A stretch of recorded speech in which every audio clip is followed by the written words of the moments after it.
Ini bukan sekadar perang antara dua negara. Ini adalah pertarungan antara dua visi peradaban. Di satu sisi, Republik Roma yang sedang berkembang pesat. Di sisi lain, Kartago, kota maritim kaya yang menguasai jalur perdagangan Laut Tengah. Ketika keduanya bertabrakan, dunia kuno tak pernah sama lagi. Perang Punisia, sebuah rangkaian konflik epik yang berlangsung selama lebih dari 1 abad, menjadi titik balik dalam sejarah kekuatan global dunia kuno.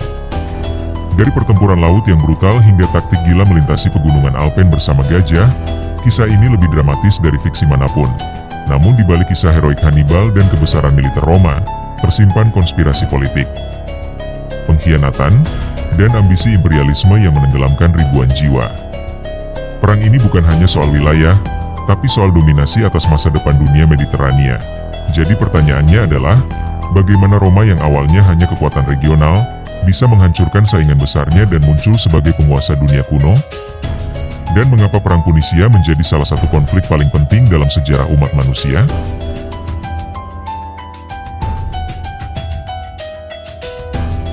Sebelum berperang, Roma dan Kartago sebenarnya sempat bersekutu. Mereka menandatangani perjanjian dagang dan saling menghormati wilayah.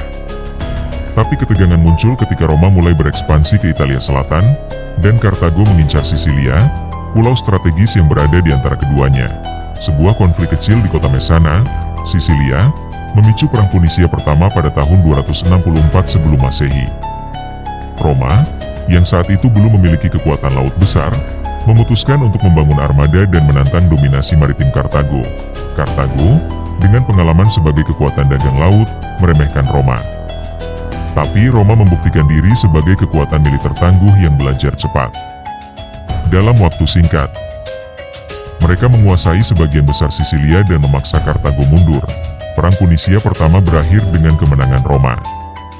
Kartago harus membayar ganti rugi besar dan kehilangan pengaruhnya di Laut Tengah bagian barat. Namun kekalahan ini tidak mengakhiri konflik, hanya memperpanjang dendam.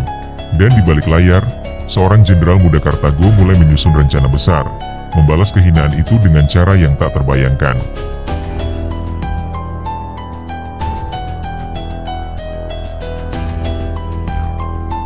Namanya Hannibal Barca. Ia dibesarkan dengan kebencian terhadap Roma dan dilatih sejak kecil untuk menghancurkan mereka. Ketika Perang Punisia kedua pecah, Hannibal memimpin pasukannya dari Spanyol, menyeberangi pegunungan Alpen, bersama puluhan ribu tentara dan puluhan gajah perang. Tindakan ini dianggap nekat. Tak ada yang menyangka Hannibal akan datang dari utara, dan Roma pun terkejut. Dalam waktu singkat, Hannibal memenangkan pertempuran demi pertempuran, termasuk pertempuran Cannae, di mana ia membantai lebih dari 50.000 tentara Roma dalam 1 hari. Selama lebih dari 1 dekade, Hannibal berkeliaran di daratan Italia, menang dan menang. Namun ia tak pernah menyerang langsung kota Roma, mungkin karena kekuatan logistiknya terbatas. Atau karena menunggu dukungan dari Kartago yang tak kunjung datang, Roma sendiri tidak tinggal diam. Di bawah kepemimpinan Fabius Maximus, mereka mulai menerapkan taktik mengulur waktu, menghindari pertempuran langsung dan melemahkan logistik Hannibal. Strategi ini membuat Hannibal terkunci dalam permainan yang tak bisa ia menangkan sendiri. Titik baliknya datang ketika Roma menyerang balik ke Afrika Utara dan memaksa Kartago memanggil pulang Hannibal. Dan di sanalah, di Zama, segalanya berubah.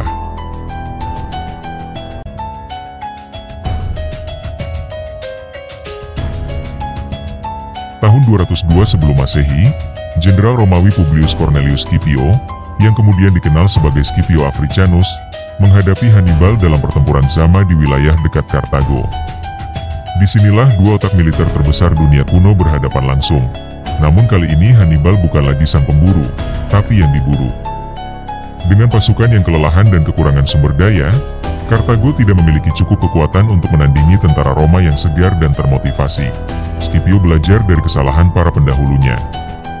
Ia menggunakan taktik fleksibel untuk mengacaukan formasi gajah Hannibal dan menghancurkan infanteri Kartago. Hasilnya, Kartago kalah telak. Perjanjian damai berikutnya sangat merugikan Kartago. Mereka harus membayar upeti besar, menyerahkan kapal-kapal perang, dan dilarang berperang tanpa izin Roma. Secara politik dan militer, Kartago lumpuh. Roma pun keluar sebagai penguasa Laut Tengah Barat. Tapi ini belum akhir cerita. Sebuah luka masih tersisa, dan dendam Roma belum sepenuhnya padam.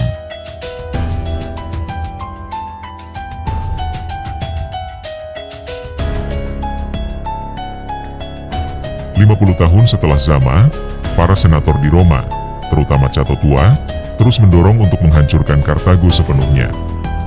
Ia terkenal dengan kalimat, Carthago delenda est, Kartago harus dihancurkan. Kartago, meski lemah, perlahan bangkit kembali sebagai kekuatan ekonomi. Ini cukup membuat Roma gelisah. Ketika Kartago berperang melawan tetangganya tanpa izin Roma, itu menjadi alasan sempurna untuk menyerang. Tahun 149 sebelum Masehi, Roma mengepung Kartago. Selama 3 tahun, kota itu bertahan. Tapi pada 146 sebelum Masehi, Roma akhirnya menembus dinding kota dan meluluh lantakannya. Kota dibakar, penduduk dijadikan budak, dan wilayahnya diubah menjadi provinsi Romawi, Afrika. Legenda mengatakan bahwa Roma menaburkan garam di atas tanah Kartago agar tak ada yang bisa tumbuh lagi. Meski tidak ada bukti arkeologis akan hal itu, narasi ini menunjukkan betapa kejam dan total kehancuran yang dilakukan. Dengan lenyapnya Kartago, Roma menjadi penguasa tak terbantahkan di Mediterania. Tapi pada saat yang sama, mereka kehilangan saingan terakhir yang bisa menyeimbangkan kekuasaan.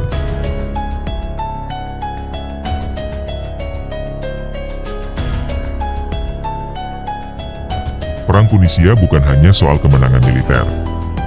Ini adalah titik balik besar yang mengantar Roma dari republik regional menjadi kekaisaran global. Setelah Kartago runtuh, ekspansi Roma berlangsung tanpa hambatan. Kemenangan ini juga menciptakan sistem imperialisme baru, provinsi-provinsi di bawah kendali pusat Roma, dengan pajak dan kontrol militer ketat. Dunia mulai berubah. Kekuasaan terpusat menggantikan sistem otonomi kota-kota kuno. Namun, kemenangan ini juga memunculkan krisis internal. Veteran perang kembali ke Roma tanpa tanah. Kekayaan dari perang menciptakan kesenjangan sosial. Akhirnya, perang saudara pun meletus, yang kelak mengantar Roma dari republik menuju kekaisaran.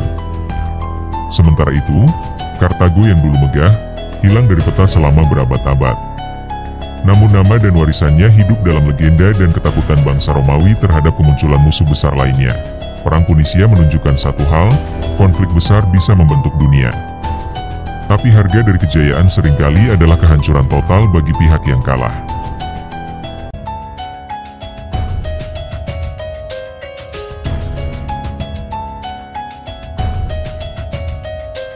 Roma versus Kartago bukan sekadar perang antar bangsa.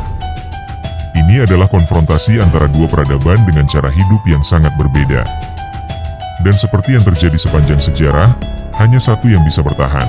Dari Hannibal yang mengguncang fondasi Roma, hingga Scipio yang menundukkan Kartago, kisah ini menyimpan pelajaran tentang keberanian, strategi, dan kebrutalan ambisi politik. Tidak ada kemenangan yang datang tanpa harga, dan perang Punisia membuktikan hal itu. Roma memang menang, tapi kemenangan itu membawa transformasi besar yang juga mengguncang fondasinya sendiri. Ketika musuh eksternal hancur, konflik internal pun muncul menggantikan. Dan kini kita bertanya, jika Kartago yang menang, apakah sejarah dunia akan sama? Atau kita akan hidup dalam dunia yang dikuasai oleh peradaban dagang, bukan militer? Inilah misteri sejarah yang takkan pernah kita ketahui jawabannya.